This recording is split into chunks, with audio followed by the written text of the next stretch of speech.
नार्तिहन्तु पितृत्वमन्येष्वभिचार्यतूर्णं स्तम्भेऽवतारस्तमनन्यलभ्यं लक्ष्मीरसम्मं शरणं प्रपद्ये यो नित्यमच्युतपदाम्बुजयुग्मरुग्मव्यामोहतस्तदितराणि तृणाय मेने अस्मद्गुरोर्भगवतोऽस्य दयैकसिन्धोः रामानुजस्य चरणौ शरणं प्रपद्ये श्रीमान् वेङ्कटनाथार्य कवितार्किककेसरी वेदान्ताचार्यवर्यो मे सन्निधत्तां सदा हृदि प्रपद्ये निरवद्यानां षद्यां गुणसम्पदां शरणं भवभीतानां षटकोपमुनीश्वरं श्रीरङ्गेशयतीन्दुना करुणया असौ स्यादिति प्रेक्षितं ख्यातश्रेन्द्रसम्मकारजमणि पादाम्बुजेन्दिन्दिरं दान्तिक्षान्ते दयादिभिः शुभगुणैर्भान्तं बुधाग्रेसरं श्रीमद्रङ्गशटारियोगीन्द्रपतिं श्रेयो निधिं संश्रये श्रीमच्छ्रीरङ्गपृथ्वीश्वर षडरिपुणा संयमेन्द्रेण दृष्टं न्यस्तात्मानं नृसम्मे नरहरिषडजित्योगिनेतु प्रसादात् प्राज्ञ श्रीरङ्गकारिप्रभव इति पतेः प्राप्तलक्ष्मीन्द्रसुम्मास्थानं सेवेयति इन्द्रं सकलगुणनिधिं वीररघ्वीच्छटारिं श्रीरङ्गनाथषटकोपयति इन्द्रदृष्टं लक्ष्मीन्द्रसुम्मषडजित्करुणैकपात्रं श्रीरङ्गवीररुराट्षटकोपगृह्यं वेदान्तदेशिकेति इन्द्रमहं प्रपद्ये श्रीमद्रङ्गशटारिसंयमिवराल्लब्धागमान् तद्वयं श्रीमद्वीररघुद्वहाद्दशजित्पादारविन्दाश्रयं श्रीमद्वेदपतं सदेशिकेतेः कारुण्यवीक्षास्पदं सेवे रङ्गधुरीणशासनवशं नारायणं योगिनं वेदान्तदेशिकेतीन्द्रकटाक्षलब्धत्रय्यन्तसारमनवद्यगुणं बुधाग्र्यं नारायणाद्य यतिधुर्यकृपाभिषिक्तं श्रीरङ्गनाथ यतिशेखरमाश्रयामः श्रीमद्रङ्गशटारियोगिन्यस्तात्मरक्षाभरं श्रीमद्वीररघुद्वहादिलब्धागमान् तद्वयं वीर्ष्याडम्बविवर्जितं शुभगुणैर्भान्तं महद्वंसजं वन्दे वत्सविभूषणं बुद्धवरं कृष्णमार्यं सदा तत्त्वेन यश्चिदजितेश्वरतुत्स्वभाव भोगापवर्गतदुपाय गतिरुदारः सन्दर्शयन्निरमिमीतपुराणरत्नं तस्मै नमो मुनिवराय पराशराय नारायणं नमस्कृत्य नरं चैव नरोत्तमं देवीं सरस्वतीं व्यासं ततो जयं मुदीरयेत् श्रीविष्णुचित्तपदपङ्कजसङ्गमाय चेतो मम स्पृहेते किमतः परेण नो चेन्ममापि यतिशेखरभारतीनां भावः कथं भवितुमर्हति वाग्विदेयः। விஷ்ணு புராணம் 4வது அம்சம் 20வது அத்தியாயம் பார்க்க போறோம். இந்த ராஜவம்சங்கள், இந்த ராஜாக்களுடைய வம்ச வர்ணனைகளை எல்லாம் பராசர மகர்ஷி மைத்ரேயருக்கு சொல்லிட்டு வர. குறிப்பா சொல்ற போது 2 வம்சம் பிரதானமான வம்சம். சூரிய வம்சம் ஒண்ணு, சந்திர வம்சம். இந்த சூரிய வம்சத்தெல்லாம் சொல்லிட்டு வந்தார். இப்ப சந்திரவம்சத்துல எத்தனை கிளைகள்லாம் உண்டாருது.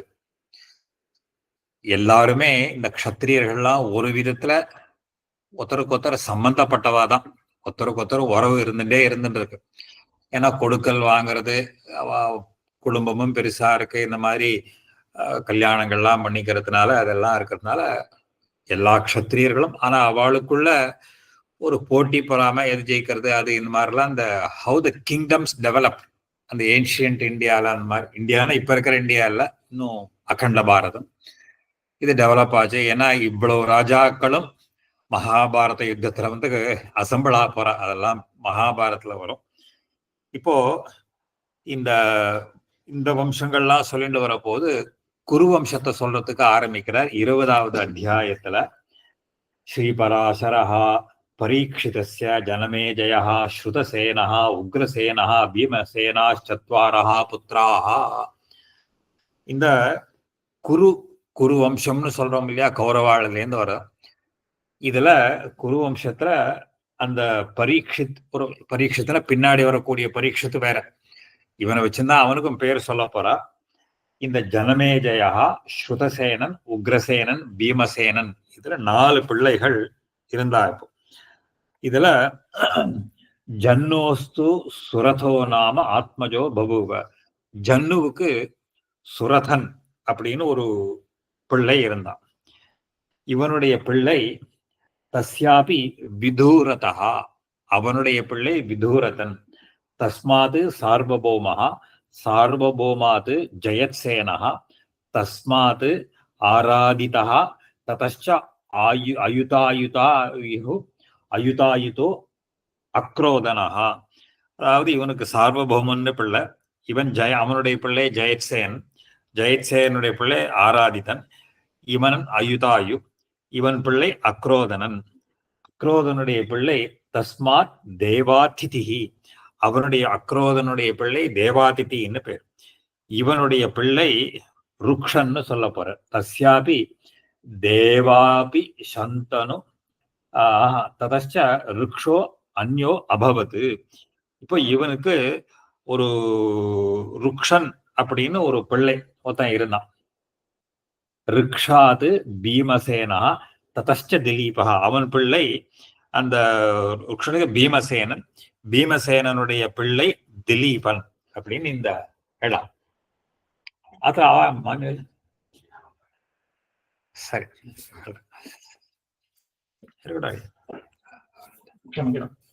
ஒன்னும் இஷ்யூஸ் போடுவாங்க இருக்காங்க. இந்த இது வேணும்னா ஃபேன் வேணும்னா இப்போ இந்த குருவம்சத்தை சொல்லிட்டு வர, குருவம்சத்தை சொல்லிட்டு வரப்போ என்ன இதுல இருந்து அந்த கௌரவர்கள்லாம் வர, இந்த வம்சங்கள்லாம் சொல்லிட்டு வரப்போது அவனுடைய பிள்ளை ஜன்னு ஆராத்தன் திலீபன் அப்படின்றது. இப்போ இந்த திலீபனுடைய பிள்ளை திலீபாது பிரதீபா தஸ்யாபி தேவாபி சந்தனு வாஹ்லீகா சப்ஞா திரயபுத்திராக பிரதீபனுக்கு தேவாபி சாந்தனு பிரஹ்லீகன் அப்படின்னு 3 பிள்ளைகள். தேவாபி சந்தனு, சந்தனு தான் இந்த மகாபாரதத்துல வரக்கூடிய சந்தனு. இவனுக்கு 3 பிள்ளைகள். தேவாபிஹி பாலையேவ அரண்யம் விவேஷா. இந்த திலீபனுடைய பிள்ளைகள்ல 3 பேர்ல தேவாபிங்கிறவனுக்கு சின்ன வயசுலேயே வைராக்கியம் நிறைய இருந்தது. அந்த வைராக்கியம் இருந்ததுனால ராஜ்யத்தை விட்டுட்டு காட்டுக்கு தபஸ் பண்ண போயிட்டான். அதனால தேவாபிஹி பாலையேவ அரண்யம் விவேஷா சந்தனஸ்து மஹீபாலோ அபூத். அதனால சந்தனுவுக்கு ராஜ்யம் வந்தது. இப்போ மூத்தவன் இருந்தானா மூத்தவனுக்கு ராஜ்யம், அப்படி அவன் இல்லைன்னு விட்டுட்டு போனதுனால அடுத்த பிள்ளைக்கு ராஜ்யம் வந்தது. அயஞ்ச தஸ்ய ஸ்லோகா பிருத்திவியாம் கீயதே. இவனை பத்தி ஸ்லோகம் வருது. எம் எம் கராபியாம் ஸ்பிருஷதி சாந்திம் ச ஆப்னோதி ஏனா அக்ரியாம் கர்மணா தேன சந்தனு. சந்தனுவை பத்தி சொல்ற போது இந்த ஒரு யாரையெல்லாம் இவன் ஸ்பர்சிக்கிறானோ, அதாவது கிழவாளா இருந்தா கூட ஜர ஜீர்ணகான்னு சொல்ற. இந்த அசோ வேதவாத விரோத யுக்திபிகி அதுக்கு மேல சொல்ல, அது வேற விஷயம். இவன் ரொம்ப வயசானவாளை இவன் சந்தனு தொட்டான்னாலே அவன் யௌவனத்தை அடைஞ்சிடுவானான். அவ்வளவு ஒரு மகிமை பொருந்தியும் சாந்திம் ச ஆப்னோதி, அவனுக்கு சந்தோஷம் வருது. ஏனா அக்ரியாம் கர்மனா தேன சந்தனு. அதனால அவன் ஒரு இவன் தொடரத்தினால எல்லாரும் ஒரு வசத்தியா போயிடுறா. அதனாலதான் இவனுக்கு சந்தனுன்னு பேரான். சந்தனு எதையும் சம்னா மங்களம், எப்பவுமே எல்லாத்தையும் கொடுக்கக்கூடியவன் அப்படிங்கிறதுனால இவனுக்கு சந்தனு அப்படின்னு பேர் வந்தது. தஸ்ய சந்தனோஹோ ராஷ்டிரே 12 வருஷாணி தேவோ ந வவர்ஷ. சந்தனு ராஜாவா ஆனதுக்கு பிற்பாடு 12 வருஷ காலம் அவனுடைய தேசத்துல மழை இல்லை, ரொம்ப பஞ்சம் ஏற்பட்டது.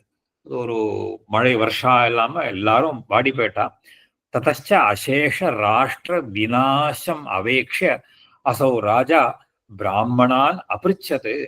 உடனே எல்லா பிராமணர்களையும் வேத வித்துக்களாக இருக்கக்கூடிய பிராமணர்களை எல்லாம் கூட்டு கேட்டானா. அபிருச்சது கஸ்மாத் அஸ்மாகம் ராஷ்டிரே தேவோ அன்ன வருஷதி.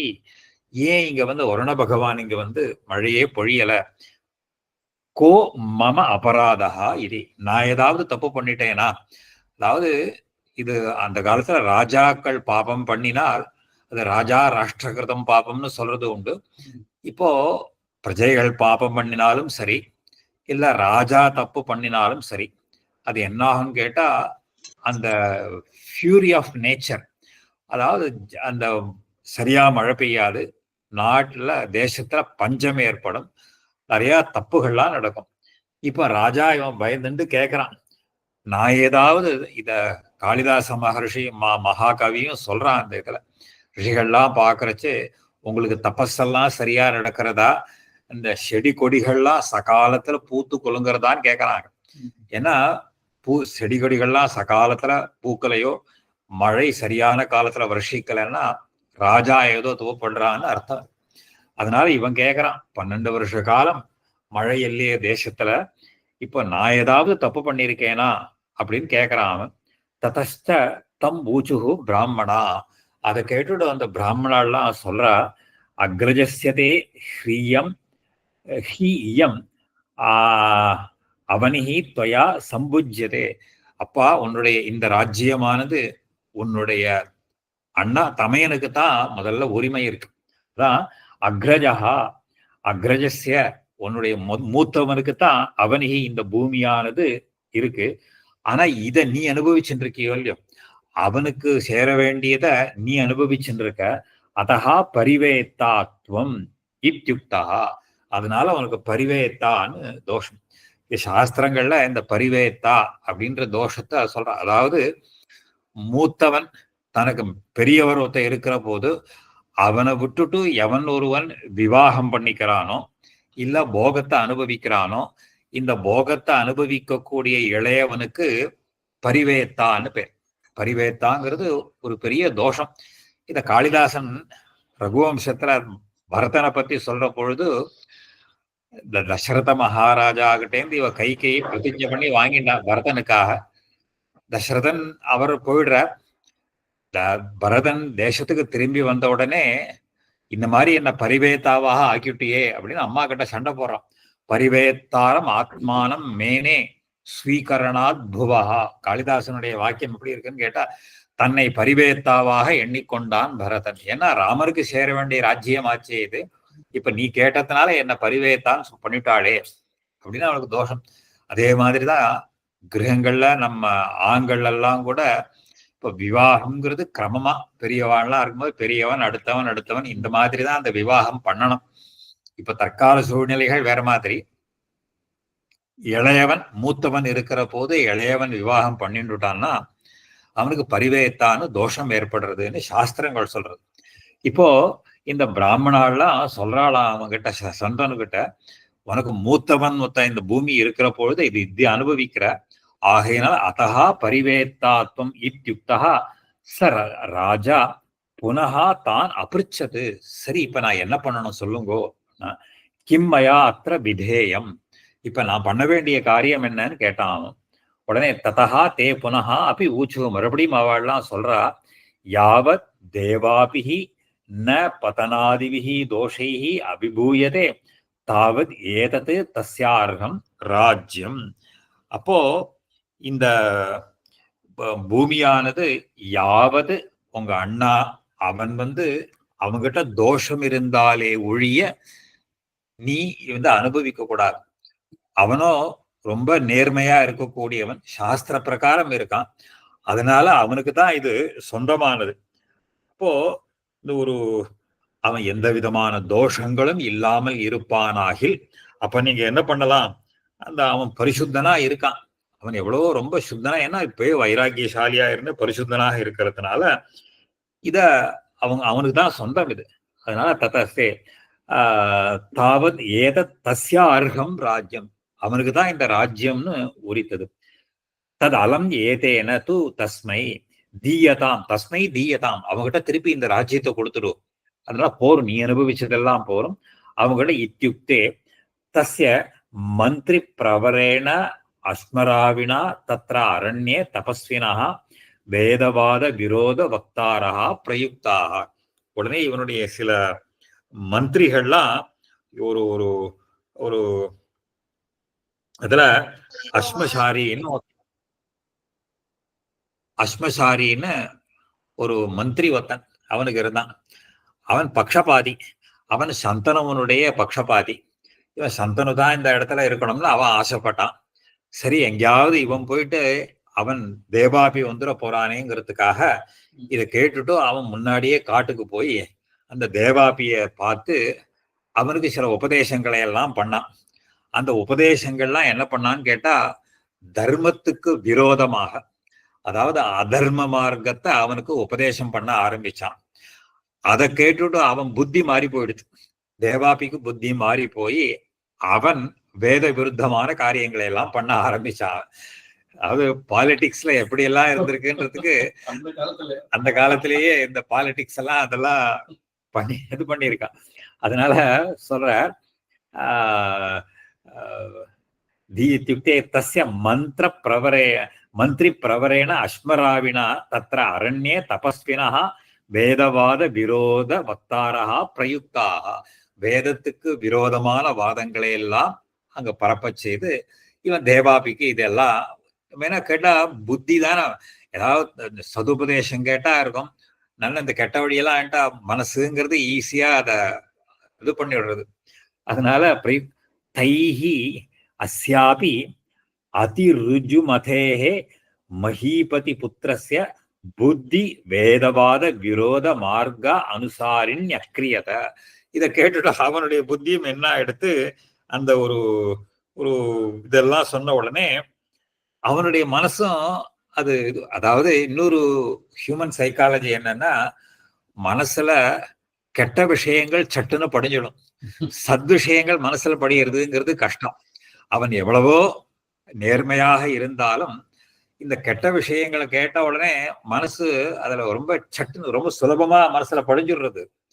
அவனுக்கும் அது என்ன ஆயிடுதுன்னு கேட்டா, அந்த ருஜு மஹீபதி புத்திரஸ்ய புத்தி வேதபாத விரோத மார்க்க அனுசாரன் ராஜாச்ச சந்தனு திஜவச்சன உற்பன்ன பரிதேவன சோகா தானே பிராமணான் அக்ரத கிருத்வா அக்ரஜஸ்ய பிரதானாய அரண்யம் ஜகாம. இதுக்கு நடுவில் இது இவனுக்கு தெரியாது, சந்தனுக்கு தெரியாது.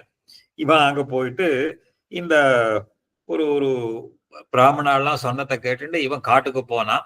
எல்லாத்தையும் காட்டுக்கெல்லாம் போய் அந்த ஒரு அவன் எவ்வளவோ நேர்மையா ராஜா அப்பா அண்ணா கிட்ட திருப்பி கொடுத்துடணும் அப்படிங்கிறதுக்காக பிரதானாய அரண்யம் ஜகாம, இந்த ராஜ்யத்தை அவனுக்கு திருப்பி கொடுத்தணும் அப்படிங்கிற எண்ணத்தோட காட்டுக்கு சந்தனு போனார். ததா ஆசிரமம் உபகதாச்ச தம் அவனதம் அவனிபதி புத்திரம் தேவாபிம் உபதஸ்து. இப்ப இதுக்குள்ள இவனுடைய புத்தி மாறி போயிடுது. இவன் புத்தி மாறி போனதுனால அவன் என்ன பண்ணான் அப்படின்னு கேட்டா, ஒரு ஒரு ஒரு வேற ஏதோ சொல்ல ஆரம்பிச்சுட்டான். நீ தான் இந்த ராஜ்யத்தை எடுத்துக்கணும். இப்போ பரதன் எப்படி அவன்கிட்ட ராமன்ட்ட கொடுத்து எடுத்துக்கணும்னு சொன்னானோ அது மாதிரி இவன் போய் சந்தனும் அவ்வளோ, இவன் நல்ல தர்மரீதியா இருக்கான், அவன் ஒரு சொல்லி இதெல்லாம் நீ எடுத்துக்கணும் அப்படின்னு சொல்லிட்டு அவன் என்ன பண்ணா, பிராமணா கிருத அக்ரஜஸ்ய பிரதா ததா ஆசிரம உபகதாச்ச தம் அவனிபதி தேவாபிம் உபஸ்துகம். அவன் தே பிராமணாக வேதவாத அனுபந்தீனி வசாம்சி ராஜ்யம் அக்ரஜேன கர்த்தவியம் இது அர்த்தவந்தி தம் மூச்சு. இந்த பிராமணர்களா தர்மசாஸ்திர வச்சனங்களை எல்லாம் சொல்ல ஆரம்பிச்சா. பாரு, சாஸ்திர பிரகாரம் அப்ப இருக்கக்கூடிய இதெல்லாம் என்னன்னு கேட்டா, இந்த ராஜ்யம்ங்கிறது உனக்கு தான் சொந்தம், நீ இதை ஏத்துக்கணும் அப்படின்னு அவனுக்கு சொன்னான். அசௌவபி தேவாபிகி வேதவாத விரோத யுக்தி தூஷிதம் அநேக பிரகாரம் தான் ஆக. இதுக்குள்ள இவன் புத்தி மாறி போயிடுது. வேதத்துக்கு விரோதமாக இருக்கக்கூடிய பல வகையான யுக்திகள், பலவிதமான வாதங்களை எல்லாம் சொல்லி அதெல்லாம் கிடையாது, இந்த எங்கெல்லாம் உங்களுக்கெல்லாம் ஒண்ணுமே தெரியல அதுன்னு சொல்லி கண்ணாபினால வெய்ய ஆரம்பிச்சிட்டான். அதனால தானா ததஸ்தே பிராமணாக சந்தனம் ஊற்றி உடனே இந்த பிராமணர்கள்லாம் சொன்னா, இப்போ அவனுடைய பர்பஸ் செருவாயிடுத்தோ இல்லை, இந்த அஸ்மராவியினுடைய பர்பஸ் செருவாயிடுது. அவ என்ன சொல்லா, அவங்ககிட்ட தோஷம் இருந்தா கொடுக்க கூடாதுன்னு சொல்லி இருந்தா, இப்ப இவனை தோஷம் பண்ண வச்சு அவங்ககிட்ட இந்த ராஜ்யத்தை கொடுக்குறா. இப்போ இதுல ஆகச்ச ஹே ராஜன்னு அலம் அத்திர அதி நிர்பந்தேன, போரும் சந்தனு மகாராஜா போரும், இனிமே வேண்டாம், இவன் புத்தி கெட்டு போச்சு, அதர்மத்துல இவன் பிரவேசிச்சுட்டான், ஆகையினால இனிமே எனக்கு ராஜ்யம் பிரசாந்த ஏவ அசோ அனாவிருஷ்டி தோஷா, இனிமே இந்த தோஷம் போயிடும், இனிமே தேசத்துல இவன் கெட்டு போயிட்டான், அதனால இனிமே நீ ராஜ்யத்தை ஆளலாம், இனிமே மழையெல்லாம் பெய்ய ஆரம்பிச்சிடும். பதிதா அயம் அநாதிகாலம் அபிஹித வேத வச்சன தூஷண உச்சாரணாது. இந்த மாதிரி வேதத்துக்கு விரோதமான வாதங்களை எல்லாம் இவன் சொன்னதுனால அவன் பதிதனாக ஆயிட்டான். பதிதன்னு சொன்னாலே தோஷத்தை உடையவன், தவறினவன் அர்த்தம், விழுந்தவன் அர்த்தம். அந்த லிட்டரல் சென்ஸ் எதுல இருந்து விழுந்துட்டானா தர்ம மார்க்கத்திலேருந்து விழுந்துட்டவன். ஆகையினால இவன் தப்பான வழியில போயிட்டான். ஆகினால பதிதேச்ச அக்ரஜே நைவ தே பரிவேத்ருத்வம் பவதி இத்யுக்தா சந்தனுஹு ஸ்வபுரம் ஆகம்ய ராஜ்யம் அகரோத். இதை கேட்ட உடனே உனக்கு உடனே பரிவேத்தாங்கிற தோஷம் போயிடுத்து. இவன் உனக்கு பரிவேத்தாங்கிற தோஷம் இருந்ததுனால உனக்கு மழை பெய்யல, எப்ப இவன் தப்பான வழியில போயிட்டானோ உனக்கு இப்ப அறிவே தாங்கிற தோஷமும் இப்ப விலகி எடுத்தோ, ஆகையினால நீ ராஜ்யத்தை போய் ஆளலாம் அப்படின்னு அவ சொன்னா. வேதவாத விரோத வச்சன உச்சாரண தூஷிதேச்ச தஸ்மின் தேவாபோ திஷ்டதி அபி ஜேஷ்ட பிராதரி அகில சஸ்ய நிஷ்பத்தையே வவர்ஷ பகவான் பர்ஜன்யா. எப்போ உடனே மழை பொழிய ஆரம்பிச்சிருது, எப்ப இவன் கிரமமா இந்த ராஜ்யத்தை அனுபவிக்க ஆரம்பிச்சுட்டானோ இப்போ மேகம் வர்ஷிக்க ஆரம்பிச்சிருது, பயிர்கள்லாம் செழித்து ஓங்க ஆரம்பிச்சிருது. பகவான் பர்ஜன்யா வவர்ஷ, மேகமானது அப்படியே வர்ஷிக்க ஆரம்பிச்சது. அதனால வால்மீகாத் சோமதத்தா பகவான் பர்ஜன்யா. அப்புறம் இந்த வால்மீகனுடைய புத்திரன், அதுக்கு மேல ஒரு சோமதத்தன். இந்த சோமதத்தனுக்கு தான் பூரிஸ்ரவஸ் இந்த பத்தி தான் சொல்ல போற. சோமதத்தஸ்யாபி பூரிஸ்ரவஹ சல்ய சஞ்ஞாஸ்த்ரயஹ புத்ரா பபூவு. வால்மீகனுக்கு 3 பிள்ளைகள், பூரிஸ்ரவஸ் ஷல்யன் அப்படின்னு 3 பிள்ளைகள். இந்த பூரிஸ்ரவஸ் ஷல்யன் இவா எல்லாருமே அங்க மகாபாரதத்துல வரப்போறா. புத்ரா சந்தனோஹோ அப்படி அமரநத்யாம் ஜாஹ்னவ்யாம் உதார கீர்த்தி அசேஷா சாஸ்திரார்த்த வித் பீஷ்மஹா புத்ரோ அபூத். சத்தனோஹோ அப்படி அமரநதின்னு சொல்லக்கூடியது தேவதைகளுக்கு உண்டான நதி கங்கை. இந்த கங்கை ஜாஹ்னவி அப்படின்னு ஜாஹ்னவின்னு பேரோ இல்லை கங்கைக்கு. உதார கீர்த்தி, மிகுந்த கீர்த்தியோட அசேஷ சாஸ்திரார்த்த வித், எல்லா சாஸ்திரங்களையும் அறிந்திருக்கக்கூடிய பீஷ்மர் என்கிற பிள்ளையை பெற்றான். இந்த பீஷ்மர்ன்றது இந்த சரித்திரம் மகாபாரதத்துல வருது. இவர் சந்தனு எங்கேயோ காட்டுக்கு போற போது கங்கை அங்க இருக்கா.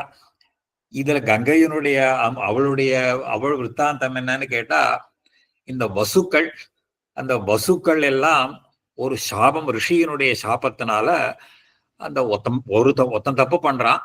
ஒத்தன் தப்பு பண்ணதுனால ரிஷி சபிச்சுடுறார், நீங்கெல்லாம் பூலோகத்துல போய் பிறக்கணும் அப்படின்னு அவர் ரிஷி சபிச்சுடுறார். உடனே இந்த வசுக்கள்லாம் பிரார்த்திக்கிறா, நாங்க என்ன அபராதம் பண்ண, ஒத்தம் பண்ணதுக்கு அபராதத்துக்கு எல்லாரையும் சபிச்சுட்டேன்னு சொன்ன உடனே, நீங்க பூலோகத்துல பிறந்து உடனே திருப்பி இங்க வந்துருங்கோ, ஆனா தப்பு பண்ணவன் மட்டும் அங்க சிறகாலம் இருக்க வேண்டியது அப்படின்னு சொல்லிடுறார். அப்போ உடனே இவா எல்லாரும் போய் கங்கை கிட்ட போய் பிரார்த்திக்கிறா, நாங்க பூலோகத்துல பிறக்கிறதுக்கு நீதான் எங்களுக்கு அம்மாவா இருக்கணும்னு அவ பிரார்த்திச்சுன்ற உடனே அவளும் பூலோகத்துக்கு வரா. அந்த சந்தர்ப்பத்துலதான் சந்தனு கங்கையை பார்க்கிறார். பார்த்தா அவர்கிட்ட பிரார்த்தனை பண்ற, நீ எனக்கு பத்னியாக வரணும் அப்படின்னு கேட்ட உடனே அவ ஒரு நிபந்தனை விதிக்கிறா. நான் யாரு என்னன்றதெல்லாம் கேட்கக்கூடாது, நான் பண்ற காரியத்தை நீ தடுக்க கூடாது, தடுத்தா நான் உன்னை விட்டுட்டு போயிடுவேன் அப்படின்னு ஒரு கண்டிஷன் இது பண்றா. அவள் இடத்துல இருக்கக்கூடிய மோகத்தினால முதல்ல சந்தனு சரின்னு விடுறார். முதல்ல இந்த 7 பேர் பிறந்த உடனே அவ பிறக்கிறா. உடனே அந்த குழந்தைகளை தான் கங்கையில கொண்டு விட்டுறா. இவ கண்டிஷன்ல இருந்தால முதல்ல கேட்கல. 8ஆவதா பிறந்த உடனே இவருக்கு சந்தனுவுக்கு பொறுக்கல. நீ யார், ஏன் இந்த மாதிரி பாப்பத்தை பண்றேன்னு உடனே கங்கை தன்னுடைய சொல்ற, அவர் நான் கங்கை, இவாளா இதனால இருக்கா, இவங்களுக்கு தான் இது இருக்குன்னு சொல்லிட்டு இந்த குழந்தைய சந்தனு கிட்ட கொடுத்துட்டு அவ போயிடுறா, தேவலோகத்துக்கு போயிடுறா அவ. அதனால்தான் இவருக்கு முதல்ல சந்தனவனுடைய பிள்ளைங்கிறதுனால பீஷ்மருக்கு சாந்தனவன் அப்படின்னு ஒரு பேரு உண்டு, காங்கேயன்னு பேர் உண்டு. காங்கேயன் அப்படிங்கிறது கங்கையனுடைய புத்திரன் அப்படிங்கிறதுனால இதுல அவருக்கும் உண்டு. அவருடைய பெயர் தேவவிரதன் அப்படின்னு பேர், பீஷ்மருடைய பெயர். இது மகாபாரதத்துல சில விஷயங்கள் சூக்ஷ்மங்கள்லாம் சொல்லுவா. பீஷ்மருக்குடைய இயற்பெயர் தேவவிரதன்னு பேர். ஒரு சமயம் இவர் சந்தனுவை விட்டுட்டு கங்கை போனதுக்கு பிற்பாடு சந்தனு மறுபடியும் ரொம்ப தாபத்துல இருக்கார். எங்கேயோ காட்டுக்கு மறுபடியும் போற போது ஒரு செம்படவ பெண், மீனவ பெண், அதாவது சத்தியவதி, அவளை பார்க்கிறார். அவளை பார்த்த உடனே இவருக்கு மோகிச்சு போயிடுற. நீ அவளை கல்யாணம் பண்ணிக்கணும்னு ஆசைப்பட்டா அப்போ அவளுடைய தகப்பனார் என்ன சொல்றார், நான் பண்ணிக்கிறதா இருந்தா ஒரு கண்டிஷன், இவளுக்கு பிறக்கிற பிள்ளையை தான் நீ ராஜாவாக்கணும் அப்படின்னு ஒரு கண்டிஷன் போடுற. அதுக்காக சந்தனு பேசாத வந்துடுற. அது எப்படி, ஏற்கனவே பிள்ளை ஒருத்தன் இருக்கான், தேவவிரதன் இருக்கான், அவனை விட்டுட்டு இருக்க முடியாது அப்படிங்கிறதுக்காக இவர் வந்துடுறார். ஆனா இவர் மனசுல மாத்திரம் தாபம் இருந்துட்டே இருக்கு, ஏக்கம் இருந்துட்டே இருக்கு. இத பீஷ்மர் பாக்குறார். அப்பாவுக்கு ஏன் இந்த மாதிரி ரொம்ப ஏதோ பறி கொடுத்தவர் மாதிரி இருக்காருன்னு சொல்லிட்டு இந்த தேரோட்டிய வாழையெல்லாம் விசாரிச்சாக்க அவர் உள்ளத்தை சொல்ற மாதிரி யாரோ ஒரு ஸ்திரீயை பார்த்தாரு, அதுல மோகிச்சு போயிருக்காரு. உடனே பீஷ்மர் அவாகிட்ட இவர் போய் பேசுற இது மாதிரி. உடனே அந்த பொண்ணோட தகப்பன் இதே கண்டிஷன் சொல்றான், நீ இந்த மாதிரி ராஜ்யம் உனக்கு வரக்கூடாது, இவங்களுக்கு பிறக்கிற பிள்ளையதான் கொடுக்கணும் அப்படின்னு சொன்ன உடனே அப்போ பீஷ்மர் ஒரு பிரதிஜை பண்ற, எந்த காரணத்தை கொண்டும் நான் ராஜாவாக வரமாட்டேன், இவளுக்கு பிறக்கிற பிள்ளையே பண்ண அப்பாவுடைய அவருடைய சந்தோஷம் இவருக்கு முக்கியம். அதனால பண்ண உடனே இப்போ தேவதைகள்லாம் பூமாரி பொழியிற வர்ஷிக்கிறா. பீஷ்மர் சொன்னாலே ஒரு பயங்கரமான சபதத்தை பண்ணவர். பயங்கரம். அவர் என்ன கேட்கிற, நீ வேணா ராஜாவாக இருக்கலாம், உனக்கு பிறக்க போற பிள்ளை ராஜாவா இருந்துட்டானா என்ன பண்றதுன்னு அந்த பொண்ணோட அந்த சம்பளவன் கேட்கிறான். அப்பதான் சொல்ற, நான் எந்த காரணத்தை கொண்டும் இனிமே கிரகஸ்தாசிரமத்தை நான் அனுசரிக்க மாட்டேன் அப்படின்னு அவர் பிரதிஜை பண்ற. அந்த ஒரு பயங்கரமான ஒரு பிரதிஜைய பண்ணதுனாலதான் அவருக்கு பீஷ்மர்ன்ற பெயர் வந்தது. அவருடைய பெயர் தேவவிரதன் பேர். இது நிறைய பேர் இன்னொன்னும் சொல்லுவா, பீஷ்மர் பிரம்மச்சாரி கிடையாது. அவர் பீஷ்மர் நிறைய பேர் இந்த சுவாமி காலக்ஷேபத்துல அடிக்கடி சாதிப்பார். அவர் கருணாகராச்சாரம் சொல்லுவார், பீஷ்மருக்கு விவாகம் ஆயிடுத்து, ஆனாலும் எப்போ இந்த பிரதிஜைய பண்ணி நான் கிரகஸ்தாசிரம தர்மத்தை அனுசரிக்க மாட்டேன் அப்படின்னு இவர் பிரதிஜை பண்ணினதுனாலதான் இவருக்கு ஒரு பயங்கரமான சபதத்தை பண்ணார். அவர் எத்யபி அவர் கிரகஸ்தராக இருந்தாலும் அந்த கிரகஸ்தாசிரமத்தை தர்மத்தை தன்னுடைய தகப்பனுக்காக விட்டு கொடுத்ததுனாலதான் ஒரு பயங்கரமான பிரதிஜை பண்ணினார். அதனால அவருக்கு பீஷ்மன்னு பேர். இது இந்த விற்த்தாந்தங்கள் மகாபாரதத்துல வருது. அதுல இங்க சொல்ற அந்த அவர் தான் சொல்ற, அசேஷ சாஸ்திரார்த்தவத் பீஷ்மா புத்திரஹா அபூத். அப்போ அந்த சத்யவத்யாம் ச சித்ராங்கத விசித்திர வீரியோ தோ புத்ராவ் உத்பாதயாமாச சந்தனுகு. அந்த சந்தனுக்கு 2 பிள்ளைகள், சித்ராங்கதன், விசித்திர வீரியன் அப்படின்னு பிள்ளை. இவதான் பாண்டவாளுக்கும் கௌரவாளுக்கும் தகப்பனாரா வீரியம். சித்ராங்கதஸ்து பாலையேவ சித்ராங்கதேனைவ காந்தர்வேண ஆகவே நிகதா. இதுல சித்ராங்கதன் ஒரு கந்தர்வனால கொல்லப்பட்ட, சித்ராங்கதன்ற ஒரு கந்தர்வனால அவன் யுத்தத்துல கொண்டுட்டான் அவனை. விசித்திர வீரியோபி காசிராஜ தனையே அம்பாலிகே உபேய இமே. அப்போ விசித்திர வீரியனோ காசிராஜ தனையே அம்பாலிகா. இந்த அம்பாலிகாங்கிற 2 பொண்களையும் அவர் அந்த ஒரு அம்பிகை அம்பாலிகை 3 பேர் அவளுக்கு. இந்த விற்த்தாந்தமும் மகாபாரதம். அந்த காசிராஜனுக்கு 3 பொண்கள், அம்பை, அம்பிகை, அம்பாலிகைன்னு 3 பொண்கள். இதுல பீஷ்மர் தான் இப்போ இவனுக்கு சகோதரனாக போயிடுறாரு இல்லையோ. இந்த சகோதரனாக போனதுனால இவனுக்கு பொன் தேடுறதுக்காக போற. அப்போ காசிராஜாவனுடைய பொண்ணை போய் கேட்கிறார். இந்த காசிராஜாவனுடைய பொண்ணை அவன் ஜெயிச்சு அந்த 3 பொண்களையும் எடுத்துட்டு வர. காசிராஜனுக்கு அந்த விற்த்தாந்தங்கள் மகாபாரதத்துல வருது. இந்த 3 பொண்களையும் அழிச்சுட்டு வரப்போகுது. இதுல அம்பை என்ன பண்றா, நான் மனசால ஏற்கனவே ஒருத்தரை வரிச்சுட்டேன், அதனால நான் இங்க பண்ணிக்க முடியாது அப்படின்னு சொல்லிட்டு திருப்பி வந்துடுறாவும்.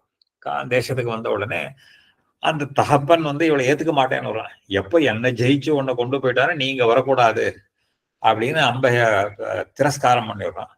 இவ திருப்பி இங்க பீஷ்மருக்கு வந்தா, நீ மனசால இன்னொருத்தனை வரிச்சுட்ட, நீங்க கல்யாணம் பண்ணிக்க கூடாதுன்னு இப்போ 2 பேரும் பந்தாடுறா. வந்த உடனே அவ கோபம் வந்துடுறது. உடனே தபஸ் பண்ணி எல்லாம் பீஷ்மரால வந்தது தானே அப்படின்னு சொல்லிட்டு அந்த பெரிய தபஸ் பண்ணி பரமேஸ்வரனை தபஸ் பண்ணி என்ன பீஷ்மரை கொல்றதுக்கு எனக்கு இது பண்ணணும் அப்படின்னு கேட்ட உடனே அவரும் சரிங்கிறார். அப்புறம் 2-3 அம்சங்கள்லாம் போய் கடைசியில ஒரு பிள்ளையாக அந்த அம்பைங்கிற ஒரு பிள்ளையாக பிறக்கிறா. அதான் ஒரு அந்த இதெல்லாம் சொல்லியிருப்பா. அதனாலதான் யுத்தத்துல அம்பை பீஷ்மர் வந்து சுத்த க்ஷத்திரியரானபடியினால ஸ்திரீகளோட சண்டை போட மாட்டேன். அர்ஜுனன் வந்து மகாபாரத யுத்தத்துல அம்பைய அங்க அந்த இதில் வச்சு அவன் இதுவா வரான். அவளை வச்சுட்டு தான் அங்க யுத்தம் பண்றார் பீஷ்மர் அடிக்கிறதுக்கு. இது கிருஷ்ணருடைய யுக்தி. இது இதெல்லாம் அங்க மகாபாரத விற்த்தாந்தங்கள் வரும். அப்போ இந்த அம்பிகை அம்பாலிகை இவ 2 பேருக்கும் தன்னுடைய விசித்திர வீரியனுக்கு கல்யாணம் பண்ணி வைக்கிற. விசித்திர வீரியோபி காசிராஜதனே அம்பா அம்பாலிகே உபேய இமே தது உபயோகா தது அதி கேதாது ச யக்ஷமானா கிரகீதா ச பஞ்சத்துவம் அகமது. அவன் ஒரு ஒரு ஒரு அவனுக்கு இந்த காமத்துல ரொம்ப ஈடுபாடு இருந்ததுனால அவனுக்கு அந்த க்ஷயரோகம்னு இந்த க்ஷயரோகம் ராஜக்ஷயோகம்னு இப்போ சொல்றது கிட்டத்தட்ட இந்த லெப்ரசின்னு சொல்றோம் இல்லையா, அந்த மாதிரி ஒரு டிசீஸ். அதுல தது உபயோக அதிகேதாச்சு யக்ஷ்மணா கிரகீதா ச பஞ்சத்வம். அதனால அவன் சீக்கிரமாகவே போயிட்டான், அவனுக்கு குழந்தை இல்லை. சத்யவதி நியோகாது ச மத்புத்திரஹ கிருஷ்ணத்வைபாயனஹ மாதுர்வச்சனம் அனதிக்கிரமணீயம் இதி கிருத்வா விசித்திரவீர்ய க்ஷேத்ரே திருதராஷ்டிர பாண்டு தத் பிரஹித புஜிஷ்யாம் விதுரம் ச உத்பாதயாமாச. இப்போ சத்யவதி என்ன பண்றா, அவதான் அம்மா தாயாரா இருக்கா. சத்யவதி ஏற்கனவே அவளுக்கு இந்த பராசரர் பிறந்திருக்க. அந்த பராசர மகரிஷின்றவர் அந்த பராசரர் மூலமாக பிறக்கிற. இதுவும் அந்த விற்த்தாந்தம் புராணத்துல வருது. அந்த பராசர மகரிஷி இவர் எங்கேயோ போற போது அப்ப இருக்கக்கூடிய காலநிலைகள் கிரக நிலைகளை எல்லாம் பார்த்துட்டு அப்போ அவருக்கு தோன்றது, இந்த க்ஷணத்துல யார் ஒருத்தன் லோகத்துல பிறக்கிறானோ அவனால லோகத்துக்கு ஒரு பெரிய க்ஷேமம் ஏற்படும் அப்படின்னு ஒரு அந்த கிரக நிலைகள் அந்த காலநிலை அந்த தகுந்த காலம் அது. அப்ப இவரோ எங்கேயோ தனியா இருக்க. அப்பதான் இந்த சத்தியவதியை பார்க்கிற பராசரர். பார்த்த உடனே சரி லோகக்ஷேமத்துக்காக ஒரு புத்திரனை உண்டு பண்ணணும்ன்றதுக்காக அவளிடத்துல அந்த புத்திரனை வியாசர பிறக்கிற. அந்த சத்தியவதிக்கு முதல்ல பிறக்கிறவர் வியாசர். இது வந்து இப்படி பண்ணலாமா, இதெல்லாம் இது இந்த ரகசியங்கள் ரிஷிகளுடைய தபசக்தியினால அவளுக்கு அந்த பியூரிட்டி அப்படிங்கிறது அப்படியே மெயின்டைன் ஆகும். இந்த இதெல்லாம் சில சூக்ஷ்மங்கள் உண்டு. இந்த திரௌபதிக்கு எப்படி நித்திய சுத்தி அப்படின்னு சொல்றோமோ இதெல்லாம் தேவ ரகசியங்கள்னு சொல்லுவாரு. அப்போ அந்த பராசர மகரிஷி சத்தியவதியின் மூலமாக முதல்ல பிறக்கிறவர் வியாசரும் அவருக்கு டைட்டில் ஏற்கனவே சொல்லியிருக்கோம். அவருடைய பேர் கிருஷ்ணத்வைபாயனர்னு பேர். இப்போ அவர் தபஸ் பண்ண போயிடுறார். தபஸ்னால அவர் தான் வியாசரால தான் நமக்கு இப்போ எத்தனையோ லோகத்துல ஒரு சிரஞ்சீவிகள் ஒருத்தரா இருக்காருன்னு சொல்றோம். அந்த வியாச பகவான் இப்ப இவா 2 பேருக்கும் இல்லவன உடனே சத்தியவதி தன்னுடைய பிள்ளை வியாசரை கூட்டு மறுபடியும் இந்த ராஜவம்சம்ங்கிறது நிற்க கூடாது. அதனால இவாளுக்கு இந்த 2 அம்பிகை அம்பாலிகைக்கு குழந்தை உண்டாகணும்னு கேட்கிறேன். அது ஒண்ணு. அதே மாதிரி அதுல சில கண்டிஷன் சொல்றா. அப்புறம் ஒரு சர்வெண்ட் மெய்ட், அவளுக்கு இவா 3 பேரிடத்திலேயே 3 பிள்ளைகள். அதாவது திருதராஷ்டிரன், பாண்டு, அப்புறம் அந்த சர்வெண்ட் மெய்ட் மூலமா விதுரன் அப்படின்ற 3 பிள்ளைகள் வியாசருடைய பிள்ளைகள். இது உண்டாரா. திருதராஷ்டிரோபி காந்தாரியாம் துரியோதன துஷாசன பிரதானம் புத்திரசதம் உத்பாதயாமாச. இப்போ இந்த திருதராஷ்டிரன் காந்தாரியின் மூலமாக துரியோதனன் துஷாசனன் முதலான 100 பிள்ளைகளை அவர் உண்டு பண்றார். பாண்டோஹோ அப்படி அரண்யே மிருகயாயா ரிஷி சாப உபகத பிரஜா ஜனன சாமர்த்தியஸ்ய தர்மவீர்ய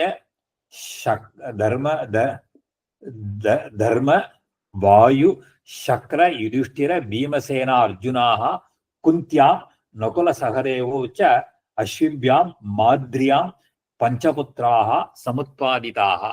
இவர் பாண்டுவுக்கு அவர் ஒரு சாபம். ஏன்னா அவர் ஒரு ரிஷி ஒரு இதுல இருக்கிற போது அவர்கிட்ட அபராதப்பட்டதுனால அவர் சாபம் கொடுத்துடுறார்.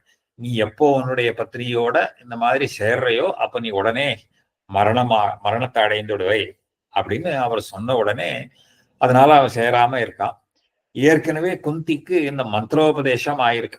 இந்த துர்வாசர் இவருடைய அனுகிரகத்தினால இந்த மந்திரோபதேசங்கள் ஆனதுனால அவ என்ன பண்றா, அந்த தேவதைகள் மூலமாக அத சொல்ல தர்ம வாயு சக்கரன், அதாவது தர்மபுத்திரன் யமன், வாயு சக்கரனா இந்திரன், இவர்கள் மூலமாக யுதிஷ்டிரன் பீமசேனன் அர்ஜுனன் 3 பிள்ளைகளையும் குந்தியா அந்த குந்தியின் மூலமாகவும் நகுல சகதேவோ நகுலன் சகதேவ அவ மாத்ரிங்கிறவோ இவளுடைய கோவைஃப், பாண்டுவனுடைய கோவைஃப் மாத்ரின்னு இருக்கா.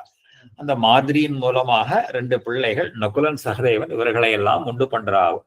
புத்திராக சமுத்பாதிதாக தேஷாம் ச திரௌபத்யாம் பஞ்சைவ புத்திரா பபூவு. இவ 5 பேருக்கும் இந்த பாஞ்சாலி திரௌபதியின் மூலமாக 5 பிள்ளைகள் அந்த வந்தது. அதுல யுதிஷ்டிரன் மூலமாக சொல்ற பபு யுதிஷ்டிராது பிரதிபிந்து, யுதிஷ்டிரன் மூலமாக திரௌபதிக்கு பிரதிபிந்துன்னும், பீமசேனாத்து ஸ்ருதசேனன், பீமசேனன் மூலமாக ஸ்ருதசேனன்னும், ஸ்ருதகீர்த்தி அர்ஜுனாத்து, அர்ஜுனனுடைய பிள்ளை ஸ்ருதகீர்த்தி என்னும், சுதானீகோ நகுல, சுதானீகன் நகுலன் மூலமாகவும், சுதகர்மா சகதேவாது, சுதகர்மான சகதேவன். இந்த திரௌபதிக்கு அவளுக்கு நித்திய சுத்தின்னு சாஸ்திரங்கள், ஏன்னா அவ அக்னியிலிருந்து உண்டானவள். அவ இந்த அக்னியிலிருந்து எப்படி உண்டானா, துருபதன் ஒரு யாகம் பண்றான், துரோணரை கொல்றதுக்காக தனக்கு ஒரு பிள்ளை வேணும் அப்படின்னு கேட்கறதுனால அந்த அக்னியிலேந்து உண்டானதுனால அவளுக்கு திரௌபதிக்கு நித்திய சுத்தி அப்படின்றது சாஸ்திரங்கள்ல சொல்லலாம். இதெல்லாம் தேவ ரகசியங்கள் சொல்றது. அந்நேஜ பாண்டவானாம் ஆத்மஜாகா தத்யதா, இன்னும் பாண்டவர்களுக்கு வேற குழந்தை பிள்ளைகள்லாம் உண்டானார்கள். யௌதேயி யுதிஷ்டிராது, அப்புறம் யுதிஷ்டிரன் யௌதேயின்னு ஒருத்தன், தேவகம் புத்திரம் 2 பேர் இருந்தாலாம், தேவகன்ற புத்திரன், ஹிடிம்பா கடோத்கஜம், அந்த ஹிடிம்பையின் மூலமாக கடோத்கஜன் பீமசேனன், பீமசேனாது புத்திரம் லேபே, காஷீச்ச பீமசேனாதேவ சர்வகம் சுதம் அவாப. அந்த பீமசேன அப்போ இன்னொரு பிள்ளையும் பீமசேனனுக்கு சர்வகன்னு ஒருத்த பிள்ளை, சகதேவாதுச்ச விஜயா சுகோத்திரம் புத்திரம், அவனுக்கு விஜயா என்ற பெண் மூலமாக சுகோத்திரன்ற பிள்ளை, ரேணுமத்தியாஞ்ச நகுலோபி நிரமித்ராம் அஜீஜனது, அதுக்கு மேல நிரமித்திரன்னு அவனுக்கு இன்னொரு பிள்ளையும் இருந்தார்கள். அர்ஜுனஸ்யாபி உலூப்பியாம் நாககன்யாம் இராவான் நாம புத்திரோ அபவத்து, அர்ஜுனனுக்கு ஒரு நாககன்னிகையின் மூலமாக இராவான் அப்படிங்கிற ஒரு பிள்ளை உண்டானான். இந்த இராவான்ற பத்தி இந்த புராணங்கள்லேயும் வரும்.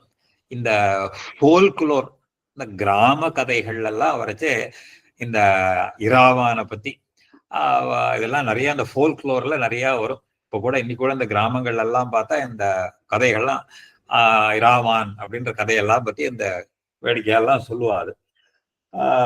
மணலு மணிபுர பதிபுத்திரியாம் புத்திரிகா தர்மேன பப்ரு வாகனம் நாம புத்திரம் அர்ஜுனஹா அஜனயது, அர்ஜுனனுக்கு மணிபுரபதி, மணிபுர மகாராஜாவுடைய புத்திரி அவதமுத்திரிகா தர்மேன பப்ருவாகனன்ற புத்திரன் உண்டானான். சுபத்ராயாம் ச அர்பகத்வேபி யோ அசௌ அதிபல பராக்கிரமஹ சமஸ்த அராதி ரதஜேதா சோ அபிமன்யு அஜாயத. சுபத்ரையன் மூலமாக அர்ஜுனனுக்கு இந்த அபிமன்யு அப்படிங்கிறவன் உண்டான். அவனை பத்தி சொல்றச்சே அர்ப்பகத்வேபி குழந்தையா இருக்கிற போதே மிகுந்த பராக்கிரமசாலியா இருந்தானா அபிமன்யு. யோ அசோ அதிபல பராக்கிரமாக சமஸ்த அராதி எல்லா சத்துருக்களையும் அனாயாசமாக ஜெயிக்கக்கூடிய பிள்ளை அபிமன்யு உண்டான. அபிமன்யோ ருத்தராயாம் பரீட்சேணேஷு குருஷு அஸ்வத்தாம பிரயுக்த பிராமாஸ்திரேண கர்ப்பயேவ பஸ்மீகிருதः பகவதः சகல சுராசுர வந்தித சரணயுகலஸ்ய ஆத்மேச்சயா காரண மானுஷரூபதாரிணः அனுபாவாது புனர்ஜீவிதம் அவாப பரீட்சி ஜஜ்ஞே. இதுல அபிமன்யுவுக்கு அந்த உத்தரையனுடைய மூலமாக அந்த பரீட்சித் அப்படிங்கிற ஒரு பிள்ளை பிறக்கிறான். அபிமன்யு அவன் தான் பட்டாபிஷேகம் பண்ணிக்க போறான். அதுல சொல்ற அந்த பரீட்சீனேஷு அந்த சகல குருவம்சமும் எல்லாம் அழிஞ்சு போன பிற்பாடு. ஏன்னா மகாபாரத யுத்தத்துல இது கடைசியில சொல்ல போறார். ஏன்னா இதோட எப்படி மகாபாரதோட லிங்க் பண்றாரு இதையெல்லாம் மகரிஷி. மகாபாரத யுத்தம் முடிஞ்ச உடனே அஸ்வத்தாமா ஒரு பிரதிஜை பண்றான். நம்ம ஏற்கனவே பார்த்திருக்கோம். அந்த கிருபி 2 பேர் இருக்கா. இவர் துரோணருக்கு பிள்ளையாக அஸ்வத்தாமா பரத்வாஜருடைய பிள்ளை, அவருடைய பிள்ளை துரோணர்னு பார்த்தோம். இவ எல்லாம் தேவரகசியத்தோடு கூடினவர்கள். அவ பிறந்த உடனே இவர் அஸ்வத்தாமா என்ன பண்றார், பாண்டவர்களை எல்லாம் பழிவாங்கணும் அப்படிங்கிறதுக்காக அவர் பிரம்மாஸ்திரத்தை பிரயோகம் பண்ணிடுற. இந்த எல்லா பாண்டவர்களையும் அழிச்சுடணும். இந்த பஞ்ச பாண்டவாளை தவிர பாண்டவ வம்சம்ங்கிறது அடியோட அழிஞ்சு போயிடணும். ஏன்னா அவர் கௌரவ துரியோதனுடைய பட்சபாதியா இருந்ததுனால அழிக்கணும். தன்னுடைய தகப்பனாரை எல்லாம் இந்த மாதிரி ஒரு இதுவா கொண்டுட்டாளேன்றதுக்காக பழிவாங்கணும்னு நினைச்சிட்டு அஸ்வத்தாமா பிரம்மாஸ்திரத்தை பிரயோகம் பண்றார். அந்த பிரம்மாஸ்திரமானது இந்த பாண்டவர்களுடைய குழந்தைகளை எல்லாத்தையும் அழிச்சுடுறது. எல்லாரையும் எரிச்சு இதெல்லாம் அழிச்சுடுறாரு அவர். அப்போ உத்தரையனுடைய கர்ப்பத்துல இருக்கக்கூடிய இந்த பரீட்சித், அந்த கர்ப்பத்துல இருக்கக்கூடிய சிசுவானது அந்த கரிக்கட்டையா கீழே விழறது. அந்த கர்ப்பத்திலேருந்து சுத்தமாதான் நழுவிடுறது. அது அபாட் ஆயிடுறது. அந்த பிரம்மாஸ்திரத்தினுடைய இதனால அபாட் ஆயிடுறது. அப்போ பெருமாள் என்ன பண்ற, அதான் இங்க மகரிஷி சொல்ற, அந்த அபிமன்யோ சரணயுகலஸ்ய ஆத்மேச்சியா காரண மானுஷரூபதாரிணா அனுபாவாத். இந்த தன்னுடைய சுசங்கல்பத்தினால மனுஷ ரூபத்தை எடுத்து கொண்டு வந்திருக்கக்கூடிய பகவான் அப்படின்னு சொல்ற. சரணயுகலஸ்ய ஆத்ம இச்சையா, தன்னுடைய சுசங்கல்பத்தினாலேயே ஒரு மனுஷ ரூபதாரியாக இருக்கக்கூடிய பெருமையினால அந்த பரீட்சித்துடைய அந்த கரிக்கட்டைய தன்னுடைய காலால கட்ட விரலால தொடர, அது உடனே உயிர் பெற்று எழுந்துடுறது. இந்த சுவாமி தேசிகன் அதிகார சங்கிரகத்துல சொல்ற பொழுது பெருமாளுடைய திருவடிக்கு என்ன ஒரு பெருமை அப்படின்னு சொல்ற போது, ஒரு சகடமுடைய ஒரு காலு துணர்ந்தன உடன் மருதமுடைய வளர்ப்போதை தவழ்ந்தன. இந்த கால்களுக்கு என்ன பெருமை தெரியுமோ, அந்த பெருமைனா சகடத்தை ஒஜித்த கால், அந்த மரத்துக்கு நடுவுல தவழ்ந்த கால்கள், தூது போன கால்கள், இதையெல்லாம் சொல்லி அதுல விழுக்கரி ஓர் குமரன் என மேவி சிறந்த ரொம்ப அழகாக அனுபவிச்சு எழுதுறார் சுவாமி தேசிகன். விழுக்கரி ஓர் குமரன் என மேவி சிறந்தன. கரிக்கட்டையா விழுந்திருக்கக்கூடிய ஒரு பிண்டம் இருக்கே, அந்த பிண்டம் விழுக்கரி ஓர் குமரன். குமரன்னா தமிழ்ல அழகன்னு அர்த்தம். குமரன்னு சொன்னாலே அழகன். அந்த கரிக்கட்டையாக விழுந்த பிண்டமானது ஒரு அழகான குழந்தையாக ஆக்கினது எதுனான்னு கேட்டா, இங்க மகர்ஷி சரணயுகல அந்த அதனுடைய திருவடிகளுடைய ஸ்பர்சத்தினால அந்த அந்த இன்னும் சொல்ற, மலர்மகள் கைவருட மலர் போதில் சிவந்தன. பெருமாளுடைய திருவடி எப்படியெல்லாம் காரியங்கள் பண்றதுங்கிறது அந்த ஆச்சரியமான பாசுரம் அங்க அதிகார சங்கிரகத்துல அத சொல்ற. இதை வச்சுதான் சுவாமி தேசிகன் அங்க எழுதுற. அந்த ஜீவிதம் அவாப பரீட்சி ஜஜ்ஞே, மறுபடியும் ஒரு ஜீவதசையை அடைந்திருக்கக்கூடிய இந்த பரீட்சித் மகாராஜா உண்டானான் அந்த உத்தரையனுடைய கர்ப்பத்துல. யோயம் சாம்பிரதம் ஏதத் பூமண்டலம் அகண்டிதாயதி தர்மேண பாலயதி இது. இப்போ இது ஒரு ஹிஸ்டாரிக்கல் ரெஃபரன்ஸும் கொடுக்கிறார் மகர்ஷி. அந்த பரீட்சித்து மகாராஜா தான் இப்ப இந்த பூமண்டலத்தை எல்லாம் ஆண்டு கொண்டு வருகிறார். அதை சொல்ற அந்த சொல்றச்சே யோ அயம் வந்தான் இந்த மகாராஜா சாம்பிரதம். சாம்பிரதம் சாம்பிரதம்னா அட் பிரசன்ட்னு அர்த்தம். தற்போது அப்ப பராசர மகர்ஷி இந்த புராணத்தை எப்போ எழுதியிருக்காரு, அப்பவே பரீட்சித்து மகாராஜா. அது எத்தனை காலம் வருதுலாம் இதை நம்ம டைம் கால்குலேட் பண்ணிக்கலாம். இதுல பூமண்டலம் அகண்டித அகண்டமாக இருக்கக்கூடிய இந்த பூமண்டலத்தை தர்மேன பாலயதி, இத தர்மமாக ஒரு தர்மராஜ்யமாக பாலனம் பண்ணிட்டு வரான் அப்படிங்கிறத ரொம்ப அழகா இந்த விற்த்தாந்தத்தை சொல்ற. அதுக்கப்புறம் ஸ்ரீ பராசரஹா. இதுக்கு மேல 21வது அத்தியாயத்துல இந்த பரீட்சித்து அந்த ராஜ்ய பரிபாலனம் பண்றது வரையில் சொல்லிவிட்டாரு இருப்பார். இதுக்கு மேற்கொண்டு என்னென்ன ராஜாக்கள்லாம் வரப்போறான்றது ஃபியூச்சரை அதை ப்ரெடிக்ட் பண்ணி சொல்றாரு. இதுக்கு மேல எப்படி இந்த ராஜவம்சங்கள்லாம் வளரப்போறதுன்னா, அதப்பறம் பவிஷ்யான் அகம் பூபாலான் கீர்த்தயிஷ்யாமி, இனிமே பின்னாடி வரக்கூடிய ராஜாக்களை பத்தியும் சொல்றேன் அப்படின்னு சொல்லிட்டு, யோயம் சாம்பிரதம் அவனீபதி பரீட்சித்து தஸ்யாபி ஜனமேஜயா ஸ்ருதசேனா உக்ரசேனா பீமசேனா சத்வாரஹா புத்திரா பவிஷ்யந்தி. இந்த பரீட்சத்துக்கு அந்த ஜனமேஜயன்ற பிள்ளை, அப்புறம் ஸ்ருதசேன் மூலம் உக்ரசேனன் பீம சத்வாரஹா, ஜனமேஜயஸ்யாபி சதானீகோ பவிஷ்யதி. ஜனமேஜயனுடைய பிள்ளை சதானீகன்னு பேரு. யோ அசோ யாஜ்ஞவல்க்யாது வேதம் அதீத்ய கிருபாது அஸ்திராணி அவாப்பிய விஷம விஷய விரக்த சித்தவருத்திச்ச சௌனக உபதேசாத் ஆத்மஜான பிரவீணா பரம் நிர்வாணம் அவாப்சியதி சதானீகாத் அஸ்வமேதத்தோ. இதுக்கு மேல இந்த சதானீகன் தான் யாஜ்ஞவல்கியர் இடத்துல வேதாத்தியனம் பண்ணினாரா பண்ண போற. கிருபரிடத்திலேருந்து அஸ்திர வித்தியைகள் எல்லாத்தையும் தெரிஞ்சு கிருபாது அஸ்திராணி அவாப்பிய விஷம விஷய விரக்த சித்தவருத்தி, இந்த விஷய போகங்கள்லேருந்து மனசு அதுலேருந்து விடுபட்டு சௌனக உபதேசாது, சௌனக மகர்ஷியனுடைய உபதேசத்தினால ஆத்ம ஞான பிரவீணகா, ஆத்ம ஞானத்தை அடைந்து பரம் உயர்ந்த கதியான மோட்சத்தை அடைய போகிறார். சதானீகாது அஸ்வமேதரத்தோ பவிதா, அஸ்வமேத தத்தன்னு ஒரு பிள்ளை. தஸ்மாதபி அதிசீம கிருஷ்ணா, அதிசீம கிருஷ்ணாது நிச்சவனுகு யோ கங்கையா அபகிருதே ஹஸ்தினபுரே கௌஷாம்பியாம் நிபத்ஸ்யதி. அதுக்கு மேல ஒரு ஒரு இந்த இத சொல்ற.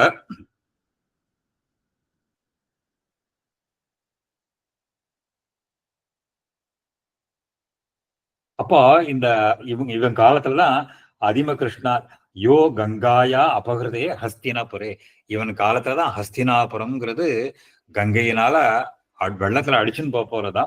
கௌஷாம்பி அப்படிங்கிற ஒரு நகரத்தை நிர்மாணம் பண்ணி அங்க வாசம் பண்ண போறான். அதையும் அங்க சொல்ற.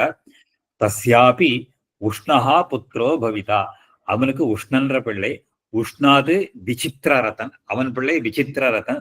ததஹா சுச்சிரதன், தஸ்மாத் விருஷ்ணிமாம் ததஹா சுஷேணஹா, தஸ்யாபி சுனீதஹ, சுனீதாத் நிருபசக்ஷு, தஸ்மாதபி சுகிபலஹ, தஸ்ய பாரிப்ளவஹ, ததச்ச சுனயஹ, தஸ்யாபி மேதாவி. இந்த வம்சங்கள் எல்லாம் பேர்லாம் சொல்ற.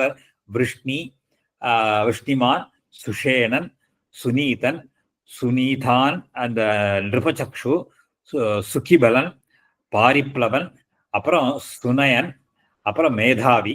மேதாவினஹா ரிபுஞ்சயா, ததோ அர்வஹா, தஸ்மாத் ச திக்மஹா, தஸ்மாத் பிருஹத்ரதஹ, பிருஹத்ரதாத் வசுதாசஹ, ததோ அபரஹா சதானீகஹ, தஸ்மாச்ச உதயணஹ, உதயனாத் விஹீனஹ, ததச்ச தண்டபாணிः, ததோ நிமித்தஹ, தஸ்மாச்ச க்ஷேமகஹ. அத்ர அயம் ஸ்லோகः பிரம்மக்ஷத்ரஸ்ய யோ யோனிர்வம்சோ தேவர்ஷி சத்கிருதः க்ஷேமகம் பிராப்பிய ராஜானம் சம்ஸ்தானம் பிராப்பியதே கலோ இதி. இதையெல்லாம் சொல்றது ஒரு ஒரு ஒரு இந்த இந்த க்ஷேமகனோட பாண்டவ வம்சம் முடிஞ்சு போயிடுறதாம். அது சொல்ற பிரம்மக்ஷத்திரஸ்ய யோ யோனிஹி வம்சோ தேவர்ஷி க்ஷேமகம் பிராப்பிய ராஜானம் சம்ஸ்தானம் பிராப்பியதே கலோ. கலியில இந்த பாண்டவர்களுடைய வம்சம் அதோட முடிஞ்சு போயிடுறதுன்னு சொல்றாரு. அதுக்கு மேல அதச்ச இக்ஷ்வாகௌ பவிஷ்யாக பார்த்திவாக. இது இந்த பாண்டவ வம்சத்தினுடைய ஃபியூச்சர் கிங்ஸ் பத்தி சொன்னார். அடுத்தது இக்ஷ்வாகு வம்சத்துல வரக்கூடிய ஃபியூச்சர் ராஜாக்களை பத்தி அதையும் சொல்றார். அத்தகாச்ச இக்ஷ்வாகவோ பவிஷ்யாக பார்த்திவாக. பிருகத்பலஸ்ய புத்திரோ பிருகத்ஷணா. பிருகத்பலனுடைய பிள்ளை பிருகத்ஷணன்.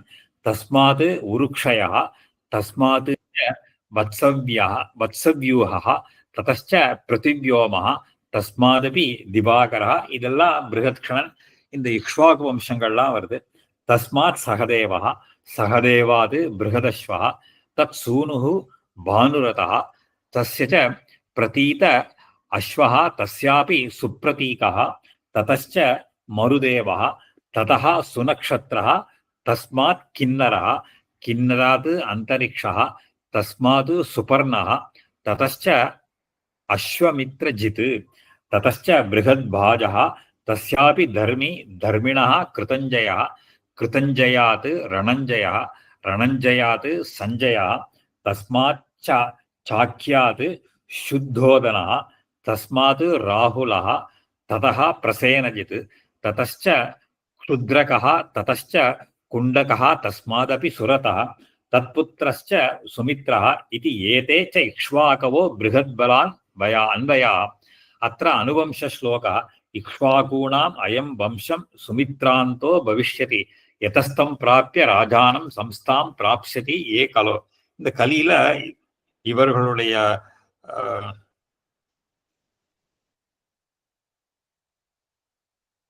இவர்களுடைய வம்சங்கள்லாம் இக்ஷ்வாகுனுடைய வம்சம் இந்த ஒரு சுமித்ரன் வரையில் அந்த இருக்குன்னு சொல்ற. அப்புறம் இந்த கலியுகத்துல இந்த சுமித்ரனோட இந்த வம்சம் முடிஞ்சு போயிடுறதுங்கிறத இந்த இக்ஷ்வாகு வம்சத்தினுடைய முடிவையும் அதிலேயே சொல்லிடுறார். அதுக்கு மேல இந்த ஒரு ஒரு 23வது அத்தியாயம் சொல்றார். மாகதானாம் பார்ஹத்ரதானாம் பாவினாம் அனுக்கிரமம். இதே மாதிரி மகத வம்சம், இந்த மகத வம்சத்தையும் பின்னாடி வரக்கூடிய ராஜாக்களை சொல்றார். அத்தஹி வம்சே மகாபல பராக்கிரமாக ஜராசந்த பிரதானா பபூவு. இந்த மகத தேசத்தை வந்தவன் தான் இந்த ஜராசந்தன் இருக்கக்கூடிய ராஜா. அந்த பாண்டவர்களை எல்லாம் இது பண்றான். ஜராசந்தஸ்ய புத்திரஹா சகதேவன், அவனுடைய பிள்ளை சகதேவன்.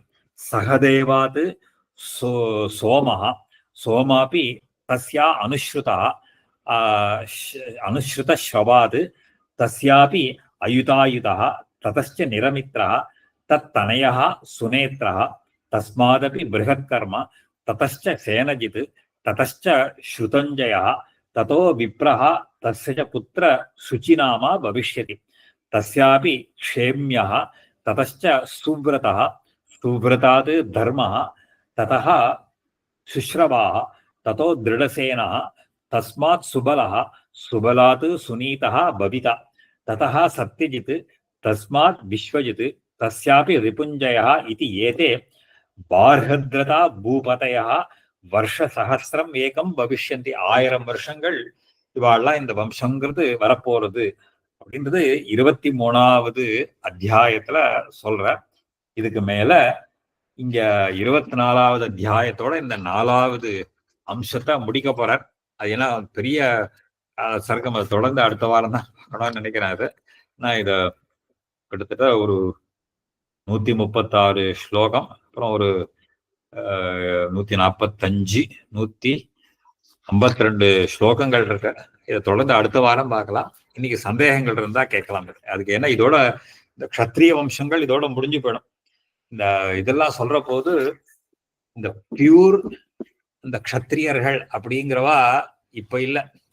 இப்ப இந்த சுத்தமான என்ன க்ஷத்ரிய வம்சங்கள்லாம் பின்னாடி இதுல சொல்ல போற. எங்க சொல்றாருன்னா, இந்த அக்னிமித்ரன், இந்த நந்தா டைனாஸ்டின்னு நம்ம ஹிஸ்டரியில பாக்குறோம். இந்த நந்தா டைனாஸ்டி அப்படிங்கிறது தான் லாஸ்ட் க்ஷத்ரியாஸ். இந்த பாரத தேசத்துல இருந்த கடைசி க்ஷத்ரியர்கள். அவளோட இந்த க்ஷத்ரிய வம்சம் அழிஞ்சு போயிடுறது. அதுக்கப்புறம் அந்த சுத்த க்ஷத்ரிய வம்சம்ங்கிறது இல்லை. அது அப்புறம் மிக்சட் ரேஸா தான் க்ஷத்ரியர்கள்லாம் வராது. அதோட முடிஞ்சு போயிடுறது. இந்த அக்னிமித்ரன்ற அதையும் சொல்ல போறான். இதையெல்லாம் புராணத்துல வருது, அது மேல சொல்ல போறாரு. இன்னைக்கு சந்தேகங்கள் இருந்தா ஏதாவது இருந்தா கேட்கணும். நியூஸ் மீடியா பாக்கியம் அன்மியூட் பண்ணிட்டு சந்தேகம் கேட்கணும். பிரார்த்திச்சு அடியே இந்த பரிவேத்தாயில வந்து பெரிய பொண்ணை கல்யாணம் பண்ணிக்கிறதுக்கும் பரிவேத்தால வருமா? சின்ன பையன் பெரிய பொண்ணை கல்யாணம் பண்ணிக்கிறது? ஆஹா, அது வந்து வயசுல சின்னவன் பெரிய பொண்ணை பண்ணிக்கிறதுங்கிறது அது பரிவேத்தான்றது அந்த தோஷம் வரா. அடியன் அது புருஷாளுக்கு தான் வர்றது. புருஷாளுக்கு அந்த பையன் பண்ற தப்பா அப்படி வரும் இல்லையா? அந்த பொண்ணு உனக்கு பொண்ணு தோஷமா வேண்டாம், பரிவேத்தா வந்து பையன் பண்ணாலும் இல்லையா? ஆமா ஆமா சாமி, அதே மாதிரி இந்த பீஷ்மருடைய ஒய்ஃப்னு ஆயிடுச்சு இருந்தாங்களே, வேற எங்கேயாவது லிங்க்ல எங்கேயாவது வருதா? அது ஆமா, மகாபாரதத்துல இருக்கு லிங்க். எங்க வருதுன்னா, இந்த சுவாமி காலக்ஷேபத்துல சாதிச்ச விஷயம் இது. புருஷ சுவாமி வந்து இந்த மாதிரி அவருடைய அந்திம சம்ஸ்காரங்கள் அவருடைய அக்னியை கொண்டு பண்ணான்னு இருக்கு.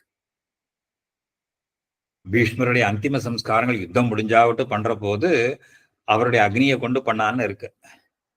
அதனால அவர் கிரகஸ்தாசிரமத்துல தான் இருந்துட்டு இருந்தார்.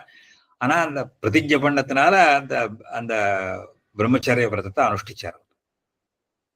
ஆனா இப்ப கிரகஸ்தன் ஆயிட்டு அந்த இது பண்ணக்கூடாது. அப்படி இருந்தா அந்த பொண்ணுக்கு துரோகம் பண்ண மாதிரி இல்லையா? அது துரோகாது. ஆனா இவர் வந்து தன்னுடைய தகப்பனாருக்காக அந்த பிரதிஜையை பண்றார், அந்த ராஜ்யத்துக்காக அந்த பிரதிஜையை பண்றாரு. அதனால ஒரு பெரிய பிரதிஜை அது. அதனால தியாகம் பண்றாரு. அந்த இடத்துல அகாரணமா பண்ணக்கூடாது, ஒரு காரணத்தோட பண்ணலாம். இது அகாரணமா பண்ணதுனால, ஒரு காரணத்தோட பண்ணதுனால இது தோஷம் இல்லைன்னு சொல்றாங்க. அதாவது ராமர் மாதிரியே எங்க ராமரும் பண்ற மாதிரி இவரும் அப்பாவுடைய வார்த்தைங்கிறத வந்து அதுக்காக தான் பண்றாரு.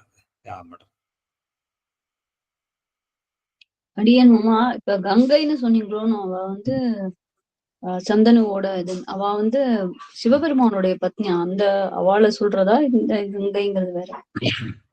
அதாவது கங்கைய பத்னின்னு சொல்றா. அத வந்து கங்கைய சிரஸ்ல தாங்கிண்டார். அவர் சிரஸ்ல தாங்கிண்டார் அவர். அதனால அது மாதிரி சொல்றது அவரோடய இருந்ததுனால சொல்றது.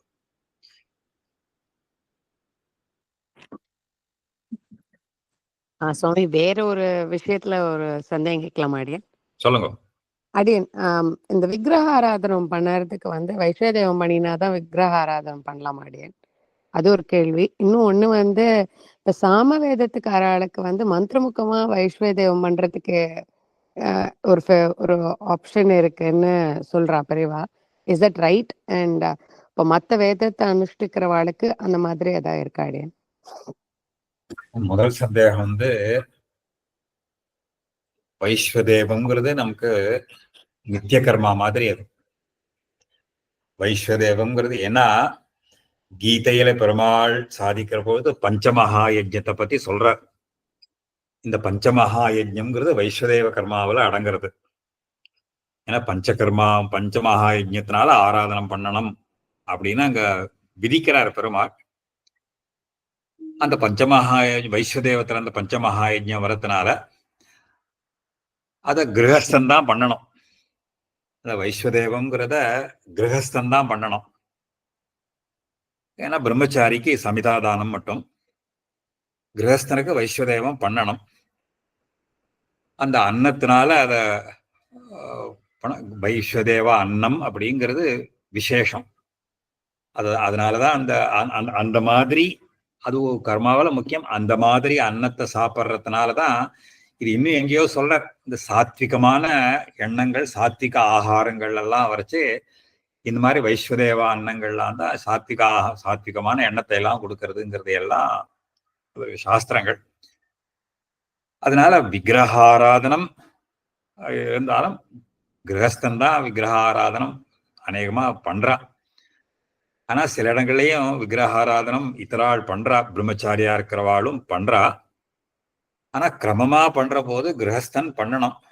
அதாவது இஜ்யாராதனம் பண்ணி அதுக்கப்புறம் வைஸ்வதேவம் பண்ணி அப்புறம் தான் அந்த அன்னத்தை அதுக்கு மேல அதிதியினுடைய ஒரு பிரதீட்சை பண்ணிட்டு தான் ஆகாரம் பண்ணணும்னு சாஸ்திரம் அது. அதனால கோஸ் அது கிரமமா வரைச்சே என்ன பண்ணணும்னு கேட்டா கிரகஸ்தன் தான் பண்ணணும், அத விக்கிரக ஆராதனம் பண்ணணும் அப்படின்னு எல்லாம் தெரியறது. அதுல இருந்து அண்டர்ஸ்டுட் சென்ஸ் அது ஒண்ணு. ரெண்டாவது, சாமவேதத்துல இந்த மாதிரி பண்ணலாம் அப்படின்னு சொல்றதுங்கிறது ரொம்ப ஃப்ராங்கா சொல்லணும்னா அடியனுக்கு அந்த விஷயம் அவ்வளவு தெரியல. நான் கேட்டுட்டு சொல்றேன். அது ஏன்னா ஐஷங்கரத்துலையோ இல்லை யார்கிட்டயோ கேட்டு இந்த மாதிரி அவளுக்கு ஒரு ப்ரொவிஷன் இருக்கா, மந்திரவத்தா பண்ணலாம்னு இருக்கான்னு அதை கேட்டுட்டு அதை விஞ்ஞாபிக்கிறேன். அப்படி இருக்கும்னு தோணலை. ஏன்னா கிரமமா இப்போ வைஸ்வதேவம் கூட கிரமமா பார்த்தா அன்னத்தால பண்ணணும். ஆனா அந்த கர்மா பண்ணாம இருக்கக்கூடாதுங்கிறதுக்காக நிறைய பேர் என்ன பண்றோம்னு கேட்டா ஒரு ஆல்டர்னேட் மெத்தட் ஒண்ணு வச்சுட்டு இருக்கா. அன்னத்தினால பண்ண முடியாததுனால ஜலத்துல பண்ணிவிடலாம், ஒரு தர்ப்பண ரூபத்துல பண்ணலாம், தர்ப்பிச்சுடலாம் அப்படின்னு நிறைய சிஸ்டர்கள் அதை பண்றோம். இந்த மாதிரி அதாவது முக்கியமான காலங்கள் தவிர, அதாவது அமாவாசை காலங்களோ ஸ்ராத்த காலங்கள்லயோ துவாதசி இந்த மாதிரி நாட்கள்ல கிரமமா அன்னத்தால அந்த வைஸ்வதேவத்தை பண்றோம். மற்ற நாள்ல ஜலரூபமாக அபரூபத்மாக பண்ணிவிடுறாத. இது ஒரு ஆல்டர்னேட், ஒரு ஷார்ட்கட் மெத்தட். இப்போ லோகத்துல எது நமக்கு ஈஸியா இருக்கோ அதை பிரதானமா எடுத்துட்டுறோம். முக்கிய அம்சத்தை விட்டுட்டு அந்த சுலபமா எது இருக்கோ அதை எடுத்துட்டுறோம். அது மாதிரி மந்திரவத்தா இருக்கலாம். அதை கேட்டுட்டு அதை நான் விஞ்ஞாபிக்கிறேன். ஷார்ட்கட்டுக்காக கேட்டுக்கல, நான் ஜஸ்ட் கேட்டுட்டேன். என்ன தன்யாஸ்ரீ சுவாமி இன்னும் ஒண்ணு கேட்டுலாம் மாட்டேன். இது அதே இதுல இப்ப பாரணை பண்ணும்போது இப்ப பெருமாள் சஞ்சாரம் ஆரம்பிக்க போறது, அதனால கேட்டுட்டேன். இங்க 3 துவாதசிக்கு பெருமாள் இருக்க போறாரு அடியான். சோ காலையில ஜல பாரணை வந்து அப்போ நாட் அலவுட் அடியான் மொத்தமாவே. அப்போ எல்லா தலைக்குமே பெருமாள் காமிசி ஆகணுமா அதுக்குள்ள, இல்ல அதை எப்படி பாக்குறது அடியான்? உத்தம பட்சம் எல்லா தளிகையும் பெருமாளுக்கு சமர்ப்பிச்சுட்டு தான் பாரணை அந்த துவாதசி காலத்துக்குள்ள பண்ணணும். ஸ்ரீ சந்நிதியில எல்லாம் எப்படின்னா, இப்ப துவாதசி ரொம்ப இப்ப வரப்போற சனிக்கிழமை துவாதசி 3 நாள் தான் இருக்கு. 3 நாள்னா ஒரு 7-7:30க்குள்ள பாரணை பண்ணணும். இல்ல மற்ற காலங்கள்ல எல்லாம் கூட அல்ப துவாதசின்னு சொல்ற பொழுது ஒரு நாள் இருக்கும். ஒரு நாளினா 24 நிமிஷம் இருக்கும். சன்னதியில அந்த 24 நிமிஷத்துக்குள்ள பாரணை ஆயிடும். பெருமாளுக்கு தளிகை சமர்ப்பிச்சு பாரணை முக்கியம். துவாதசியில பாரணை முக்கியம், அதை பண்ணிடுவா. எக்ஸ்ட்ரீம் கண்டிஷன்ஸ், அதை பண்ண முடியாத தவிர்க்க முடியாத சந்தர்ப்பங்கள்ல வரப்போது ஜலபாரணை பண்ணலாம்.